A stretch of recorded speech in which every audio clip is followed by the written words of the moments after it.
Hello সুপ্রিয় শিক্ষার্থী। তো গত ক্লাসে আমি বলছিলাম যে কস্ট অফ কমার্শিয়াল পেপারের যে সূত্রগুলো দেওয়া ছিল সেই সূত্রগুলো নিয়ে আলোচনা করছি, অর্থাৎ এপিআর এর যা সূত্র ছিল সেই সূত্রগুলো নিয়ে আলোচনা করছিলাম। তো আজকে আমি কস্ট অফ কমার্শিয়াল পেপারের একটা অঙ্ক করে দেখাবো। সেটা হলো আমাদের বইয়ের এক্সারসাইজ নাম্বার হচ্ছে 9 আর পেজ হচ্ছে 202 পেজ। তো বলা হয়েছে অঙ্কে যে এ commercial paper with face value of টাকা 10,000 is sold at টাকা 9,500 for 120 days. Cost of issue is টাকা 500.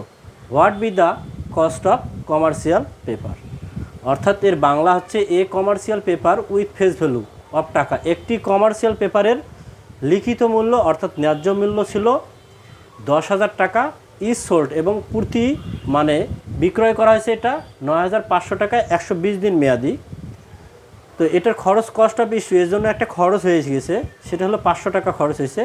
তো আমাদের বলছে কোশ্চেনে হোয়াট উড বি মানে কত হবে কস্ট অফ কমার্শিয়াল পেপার, অর্থাৎ বাণিজ্যিক কাগজের ব্যয় কত টাকা হবে সেটা আমাকে সূত্রের সাহায্যে বের করতে হবে। তো অঙ্কটাতে আমাদের লিখে দেওয়া আছে ফেস ভ্যালু কত টাকা, ফেস ভ্যালু দেওয়া আছে 10,000 টাকা এবং এটা পূর্তি অর্থাৎ বিক্রয় করা হয়েছে কি কত টাকায়, অর্থাৎ এটা সোল্ড করা হয়েছে 9,500 টাকা। এটা হলো সেলস ভ্যালু। আর এটা কতদিন মেয়াদি, 120 দিন মেয়াদি ছিল কমার্শিয়াল পেপারটা। আর কস্ট অফ ইস্যু এতে খরচ হয়েছে একটা খরচ, যেটা হলো কত টাকা, 500 টাকা। এখন আমাকে বের করতে বলছে যে কস্ট অফ কমার্শিয়াল অর্থাৎ বাণিজ্যিক কাগজের ব্যয় কত হবে সেটা বের করতে বলছে। তো যখন প্রশ্নে এভাবে বলে দেওয়া থাকবে তখন আমি এপিআর করব না ইআর করব সেটা ডিপেন্ড করবে কোশ্চেনের উপর। যদি cost of commercial paper only বলে থাকে তাহলে আমাকে এপিআর করে দেখাইতে হবে।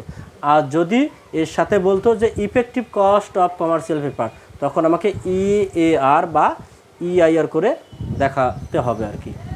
তো এখন আমরা এপিআর করে দেখাবো। তো আমাদের লিখতে হবে উই নো দ্যাট, আমরা জানি যে এপিআর এর সূত্রটা হচ্ছে cost of commercial AV minus NSV divided NSV গুণন 360 ডিভাইডেড এমপি গুণন 100। তো এখন আমরা হেয়ারগুলো করব, কোনটা কার মান সেটা হেয়ারে লিখতে হবে। তো আমরা এখানে লিখে রাখতে পারি সলিউশন করতেছি অঙ্কের। তো আমাদের প্রথমে লিখতে হবে ফেস ভ্যালু। ফেস ভ্যালু কত টাকা ছিল, অর্থাৎ কমার্শিয়াল পেপারটা 10,000 টাকা ছিল। এরপরে সেলস ভ্যালু বিক্রয় মূল্য কত ছিল, কমার্শিয়াল পেপারটা বিক্রি করছি কত টাকায়, 9,500 টাকায়।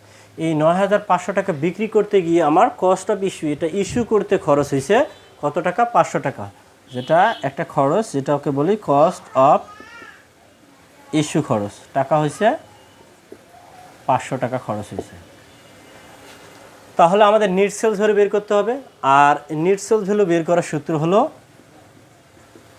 সেলস ভ্যালু থেকে খরচটা বাদ দিতে হবে। এখানে টোটাল খরচ করার কোনো প্রয়োজন নেই, যেহেতু একটা খরচ দেওয়া আছে সেই একটা খরচের টাকা বাদ দিলেই আমরা পেয়ে যাব, মানে নিট সেলস ভ্যালু পেয়ে যাব কস্ট অফ ইস্যু।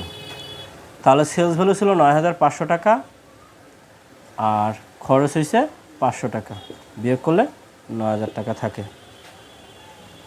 আর এটার মেয়াদ কত দিন ছিল, 120 দিন মেয়াদি ছিল। তো এখন হেয়ার করা শেষ, এখন প্রশ্নে অর্থাৎ সূত্রে মান বসালেই অঙ্ক হয়ে যাবে।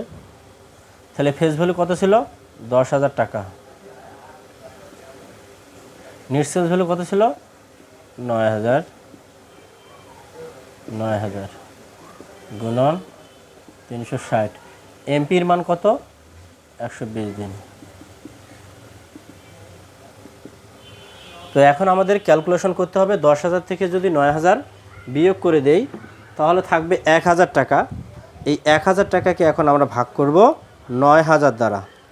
তাহলে ভাগ করলে আসবে অনেকগুলো ওয়ান আসে, তো এখান থেকে আমাদের দশমিকের পর 4টা ওয়ান নিয়ে নেব, বেশি নেওয়ার কোনো প্রয়োজন নাই, 4টা হলেই আনাপ।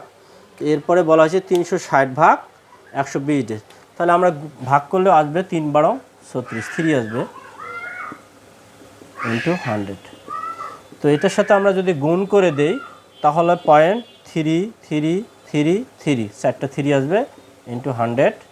তো গুণ করলে 100-এর সাথে গুণ করলে হবে 33.33%, অর্থাৎ 33.33%। এটাই ছিল আমাদের এপিআর। আমরা সুতরাং লিখতে পারি যে এপিআর ইকুয়াল 33.33%। তো আজকে এই পর্যন্ত। আর লেকচার যদি ভালো লেগে থাকে অবশ্যই লাইক দেবেন, শেয়ার করবেন।